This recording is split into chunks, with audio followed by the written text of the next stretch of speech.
afternoon. The Russian military has begun a brutal assault on the people of Ukraine. Without provocation, without justification, without necessity, this is a premeditated attack. Vladimir Putin has been planning this for months, as we've been saying all along. He moved more than 175,000 troops, military equipment, and positions along the Ukrainian border. He moved blood supplies into position and built a field hospital, which tells you all you need to know about his intentions all along. He rejected every good faith effort the United States and our allies and partners made to address our mutual security concerns through dialogue to avoid needless conflict and avert human suffering. For weeks, we have been warning that this would happen. And now, it's unfolding largely as we predicted. In the past week, we've seen shelling increase in the Donbass, the region in eastern Ukraine controlled by Russian-backed separatists. The Russian government has perpetrated cyber attacks against Ukraine. We saw a staged political theater in Moscow, outlandish and baseless claims that Ukraine was about to invade and launch a war against Russia, that Ukraine was prepared to use chemical weapons, that Ukraine committed a genocide.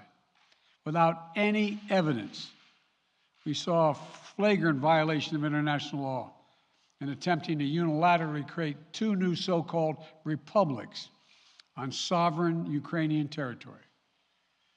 And at the very moment that the United Nations Security Council was meeting to stand up for Ukraine's sovereignty, to stave off invasion, Putin declared his war. Within moments, missile strikes began to fall on historic cities across Ukraine. Then came the air raids, followed by tanks and troops rolling in. We've been transparent with the world. We've shared declassified evidence about Russia's plans and cyber attacks and false pretexts so that there could be no confusion or cover-up about what Putin was doing. Putin is the aggressor. Putin chose this war, and now he and his country will bear the consequences.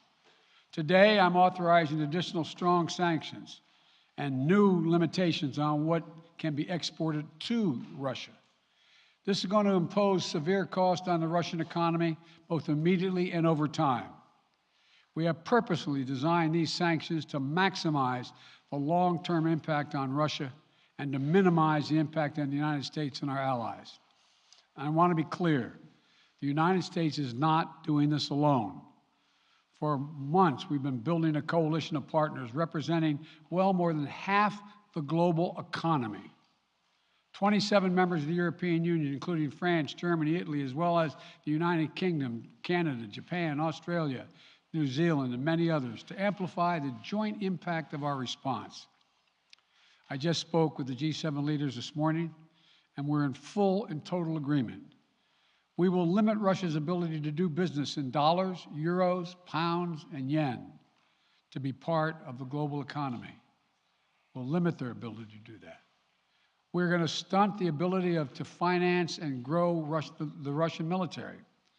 We're going to impose and we're going to impair their ability to compete in high-tech 21st century economy. We've already seen the impact of our actions on Russia's currency and the ruble, which early today hit its weakest level ever in history. The Russia stock market plunged today. The Russian government borrowing rate spiked by over 15%. In today's actions, we've now sanctioned Russian banks that together hold around $1 trillion in assets. We've cut off Russia's largest bank, a bank that holds more than 1/3 of Russia's banking assets by itself, cut it off from the U.S. financial system. And today, we're also blocking 4 more major banks. That means every asset they have in America will be frozen. This includes VTB, the second largest bank in Russia, which has $250 billion in assets. As promised, we're also adding the names to the list of Russian elites and their family members that we're sanctioning as well. As I said on Tuesday, these are people who personally gain from the Kremlin's policies, and they should share in the pain. we will keep up this drumbeat of those designations against corrupt billionaires in the days ahead. On Tuesday, we stopped the Russian government from raising money from U.S. or European investors. Now we're going to apply the same restrictions to Russia's largest state-owned enterprises, companies with assets that exceed $1.4 trillion. Some of the most powerful impacts of our actions will come over time as we squeeze Russia's access to finances and technology for strategic sectors of its economy and degrade its industrial capacity for years to come. Between our actions and those of our allies and partners, we estimate that we'll cut off more than half of Russia's high-tech imports. It will strike a blow to their ability to continue to modernize their military. It will degrade their aerospace industry, including their space program. It will hurt their ability to build ships, reducing their ability to compete economically. And it will be a major hit to Putin's long-term strategic ambitions. And we're preparing to do more. In addition to the economic penalties we're imposing, we're also taking steps to defend our NATO allies, particularly in the East. Tomorrow, NATO will convene a summit. We'll be there to bring together the leaders of 30 allied nations and close partners to affirm our solidarity and to map out the next steps we will take to further strengthen all aspects of our NATO alliance.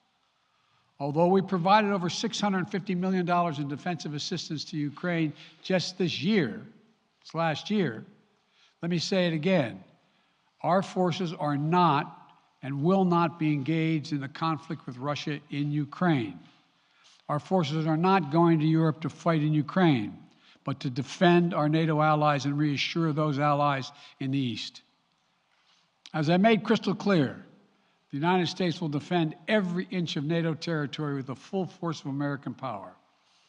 And the good news is, NATO is more united and more determined than ever. There is no doubt that the United States and every NATO ally will meet our Article 5 commitments, which says that an attack on one is an attack on all.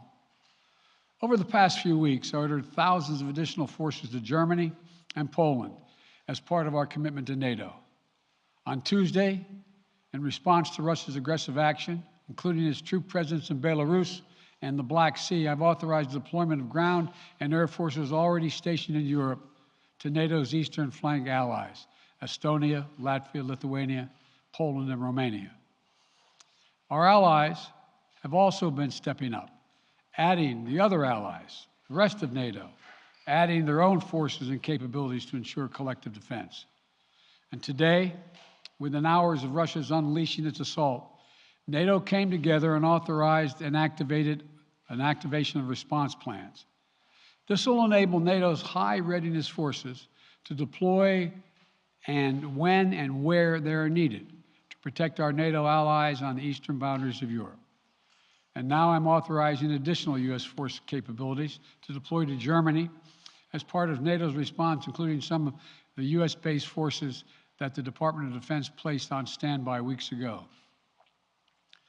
I've also spoken with Defense Secretary Austin and Chairman of the Joint Chiefs, General Milley, about preparations for additional moves should they become necessary to protect our NATO allies and support the greatest military alliance in the history of the world, NATO. As we respond, my administration is using the tools, every tool at its disposal, to protect American families and businesses from rising prices at the gas pump. You know, we're taking active steps to bring down the cost, and American oil and gas companies should not exploit this moment to hike their prices to raise profits. You know, in our sanctions package, we specifically designed to allow energy payments to continue. We are closely monitoring energy supplies for any disruption.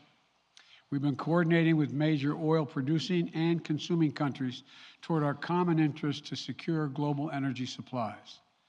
We are actively working with countries around the world to elevate collective release from the strategic petroleum reserves of major energy-consuming countries.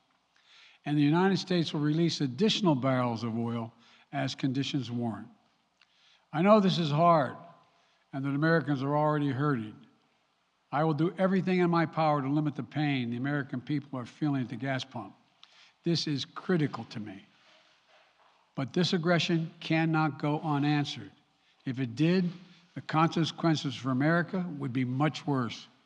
America stands up to bullies. We stand up for freedom. This is who we are. Let me also repeat the warning I made last week. If Russia pursues cyber attacks against our companies, our critical infrastructure, we are prepared to respond. For months, we've been working closely with the private sector to harden our cyber defenses, sharpen our ability to respond to Russian cyber attacks as well. I spoke last night to President Zelensky of Ukraine, and I assured him that the United States, together with our allies and partners in Europe, will support the Ukrainian people as they defend their country. We'll provide humanitarian relief to ease their suffering.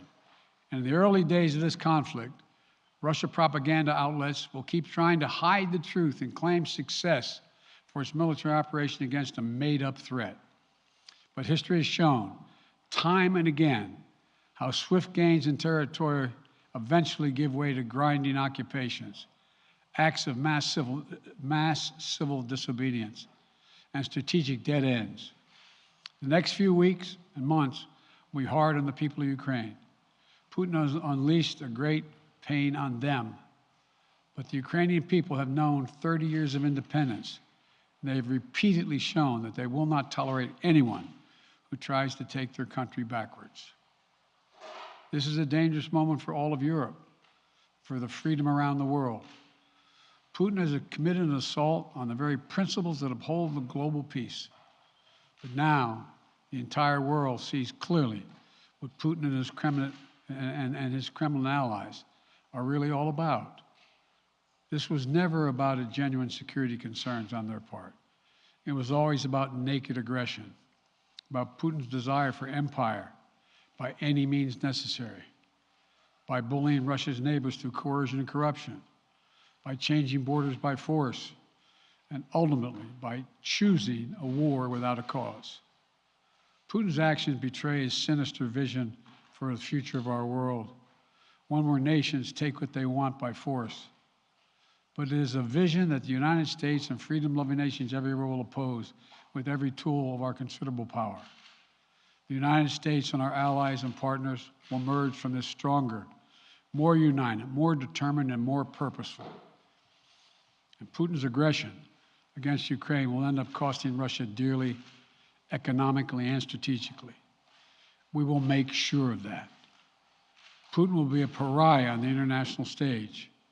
Any nation that countenances Russia's naked aggression against Ukraine will be stained by association. When the history of this era is written, Putin's choice to make a totally unjustifiable war on Ukraine will have left Russia weaker and the rest of the world stronger. Liberty, democracy, human dignity, these are the forces far more powerful than fear and oppression. They cannot be extinguished by tyrants like Putin and his armies. They cannot be erased by from people's hearts and hopes by any amount of violence and intimidation. They endure. In the contest between democracy and autocracy, between sovereignty and subjugation, make no mistake, freedom will prevail. God bless the people of a free and democratic Ukraine, and may God protect our troops. Mr. President. Associated Press, Zeke. So do you have any plans to speak with President Putin at this point, and what interactions have you had with the Russian government? I heard the first part. Do I have any plans to speak with Putin at this point, and what? What communications have you had with the Kremlin as far as military operations in Ukraine and making sure this does not spiral into a larger conflict? Well, it's a large conflict already. The way we're going to ensure it's not going to aspire to a larger conflict is by providing all the forces needed in the Eastern European nations that are members of NATO. NATO is more united than it's ever been, and I have no plans to talk with Putin.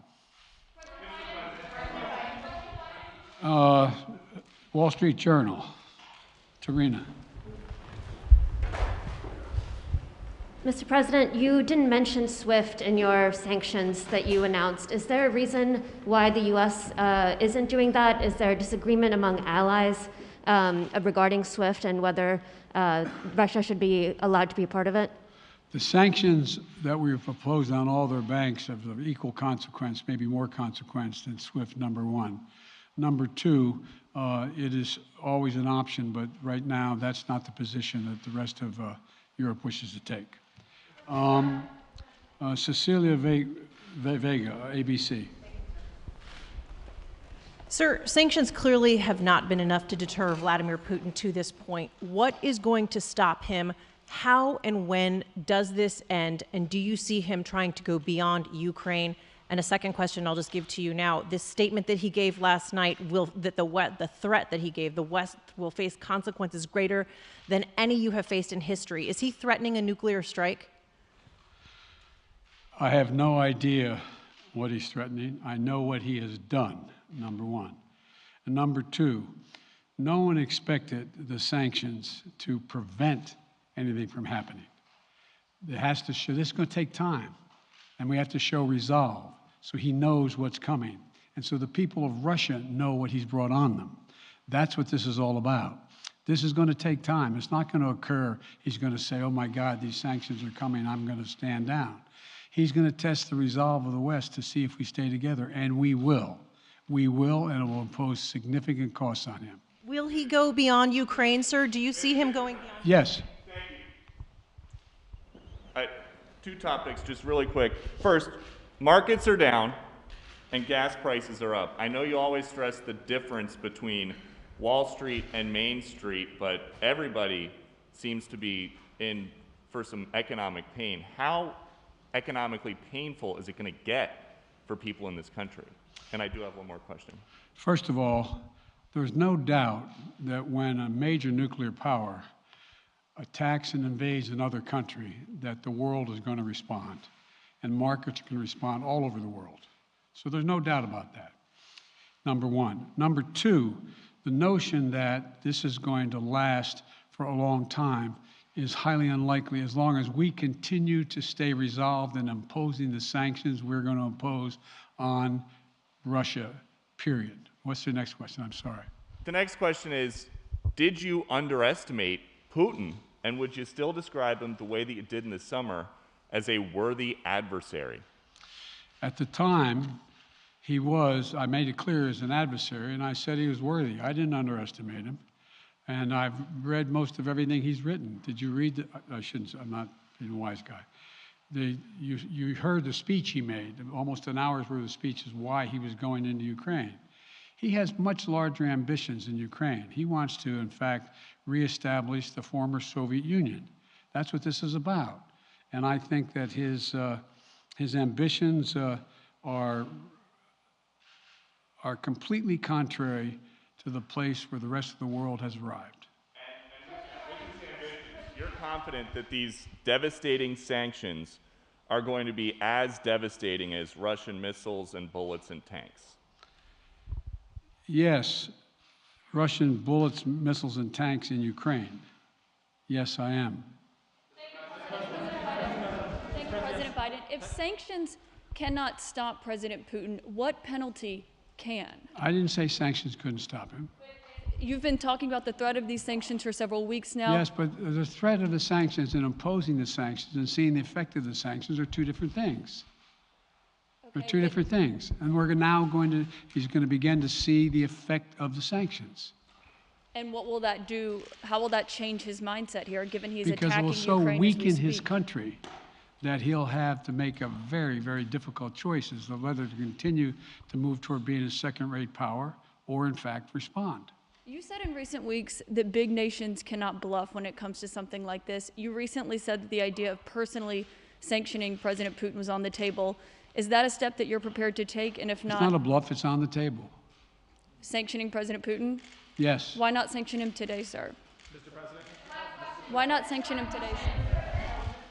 Mr. President, if I can, you detailed some severe and swift new sanctions today and said the impact it will have over time. But given the full-scale invasion, given that you're not pursuing disconnecting Russia from what's called SWIFT, the international banking system, or other sanctions at your disposal, respectfully, sir, what more are you waiting for? Specifically, with the sanctions we've imposed exceed SWIFT. The sanctions we imposed exceed anything that's ever been done. The sanctions we imposed have generated 2/3 of the world joining us. They are profound sanctions. Let's have a conversation in another month or so to see if they're working. Yes. Can I ask you about Zelensky? Sir, you spoke to Vladimir Zelensky yesterday, sir. What's the risk that we are watching the beginning of another Cold War, and is there now a complete rupture in U.S. and Russian relations? There is a complete rupture right now in U.S.-Russian relations if they continue on this path that they're on. And in terms of a Cold War, that depends. You have the vast majority of the rest of the world in total opposition to what he's doing, from Asia to South America to Europe to around the world. And so it's going to be a cold day for Russia. The idea, you don't see a whole lot of people coming to his defense. And are you, if I could follow up, sir, are you urging China to help isolate Russia? Are you urging China to help isolate Russia? I'm not prepared to comment on that at the moment.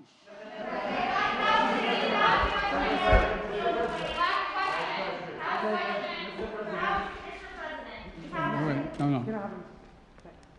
Yeah. No. He's had his hand up a long time. Thank you, Mr. President. How concerned are you that Putin wants to go beyond Ukraine into other countries and the U.S. will have to get involved if he moves into NATO countries? Well, if he did move into NATO countries, he will be involved. We will be involved. The only thing that I'm convinced of is if we don't stop now, he'll be emboldened. If we don't move against him now with these significant sanctions, he will be emboldened. And look, you know, well, anyway. And can you talk anything more about your conversation? Mr. President.